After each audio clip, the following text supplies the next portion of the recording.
प्यारे बच्चों, आज मैं आप लोगों को क्लास 5 रिमझिम का 17वां पाठ छोटी सी हमारी नदी, इसका मैं प्रश्न उत्तर पढ़ाने जा रही हूँ।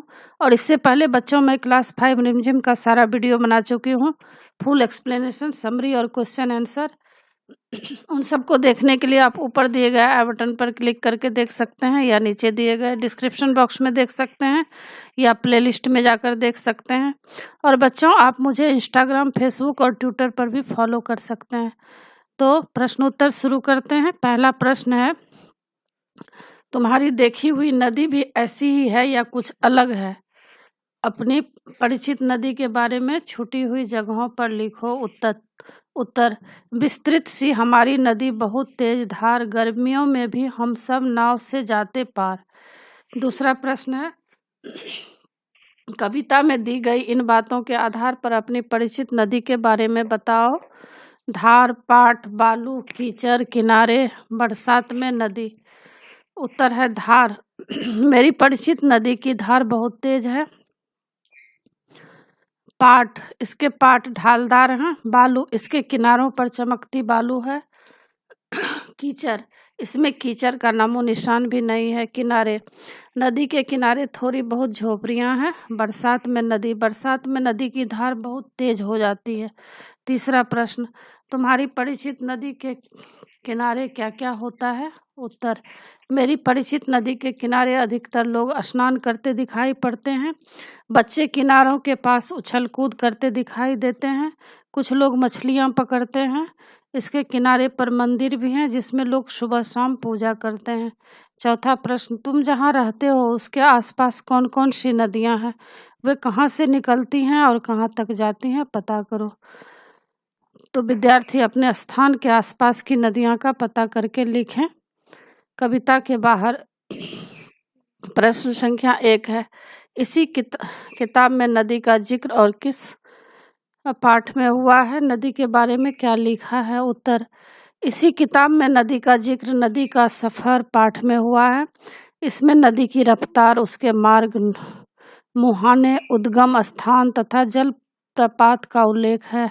दूसरा प्रश्न, नदी पर कोई और कविता खोजकर पढ़ो और कक्षा में सुनाओ। तो यह आप बच्चों कर सकते हैं, कोई कविता जो नदी से संबंधित है। और तीसरा प्रश्न, नदी में नहाने के तुम्हारे क्या अनुभव हैं? उत्तर, नदी में मेरा नहाने का अनुभव बहुत ही सुखद है। मेरी मौसी के घर के पास एक नदी है। छुट्टियों में मैं उनके यहाँ गया तो मैं उनके बच्चे नदी पर नहाने गए। खुले पानी में नहाने की बात कुछ और ही होती है। हम सब खूब नहाए, पानी में खेले और मौसी जी के बार बार बुलाने पर ही नदी से बाहर निकले। सच बहुत मज़ा आया। और चौथा प्रश्न है, क्या तुमने कभी मछली पकड़ी है? अपने अनुभव साथियों में बांटो। तो अपने अनुभव को बच्चे लिख सकते हैं। आगे है, ये किसकी तरह लगते हैं? पहला, नदी की टेढ़ी मेढ़ी धार।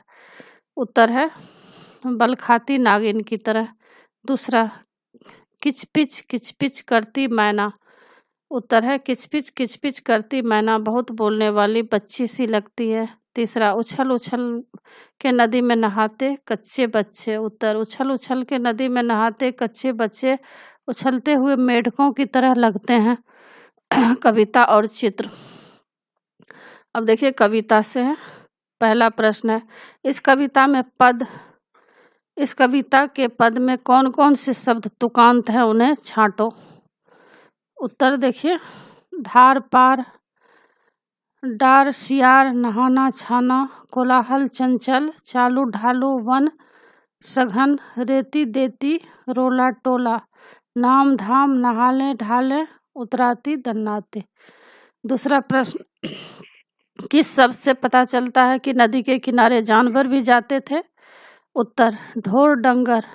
तीसरा प्रश्न, इस नदी के तट पर क्या खासियत थी? उत्तर, इस नदी के तट ऊंचे थे और पाट ढालू थे। चौथा प्रश्न है, अमराई दूजे किनारे चल देती। कविता की ये पंक्तियां नदी किनारे का जीता जागता वर्णन करती है। तुम भी निम्नलिखित में से किसी एक का वर्णन अपने शब्दों में करो।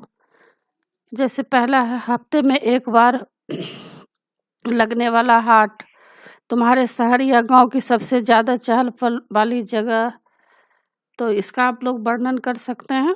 तुम्हारे घर की खिड़की या दरवाजे से दिखाई देने वाला बाहर का दृश्य, ऐसी जगह का दृश्य जहाँ कोई बड़ी इमारत बन रही हो।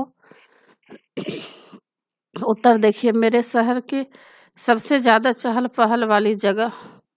तो इस तरह से आप लोग लिख सकते हैं, मेरे शहर की सबसे ज़्यादा चहल पहल वाली जगह चांदनी चौक है। हर समय यहाँ लोगों का मेला लगा रहता है। यह दिल्ली का सबसे मशहूर बाज़ार है। यहाँ हर प्रकार की चीज़ें मिलती है, चाहे खाने की चीज़ हो या कपड़े। तंग गलियों में न जाने कितनी ही दुकानें हैं, कोई किताबों की, बिजली के सामान की, खाने पीने की चीज़ों की। यहीं पर जामा मस्जिद और दिगंबर जैन लाल मंदिर आदि दर्शनीय स्थल हैं। काफ़ी लोग यहाँ आते हैं। यहाँ पर ज़रूरत की हर वस्तु मिल जाती है। तेज गति, शोर, मोहल्ला, धूप, किनारा, घना। ऊपर लिखे शब्दों के लिए कविता में कुछ खास शब्दों का इस्तेमाल किया गया है। उन शब्दों को नीचे दिए गए अक्षर जाल में ढूंढो। तो इस तरह से देख सकते हैं आप, उत्तर दिया गया है। तो आप बच्चों इसको देख के आप उत्तर इसमें लिख सकते हैं। तो इसी के साथ पाठ की समाप्ति होती है। आशा है आप लोगों को सारा पाठ अच्छी तरह से समझ में आ गया होगा और एग्ज़ाम के लिए तैयार कर लीजिएगा। और बच्चों, आप मेरे चैनल देवज नागरी को ज़रूर सब्सक्राइब कीजिएगा और सब्सक्राइब के बगल में बेल आइकन बटन है, उसे क्लिक कीजिएगा। लाइक कीजिएगा और शेयर कीजिएगा। कमेंट्स ज़रूर कीजिएगा कि आपको यह पाठ कैसा लगा। नए पाठ के साथ फिर मैं मिलूँगी बच्चों। धन्यवाद।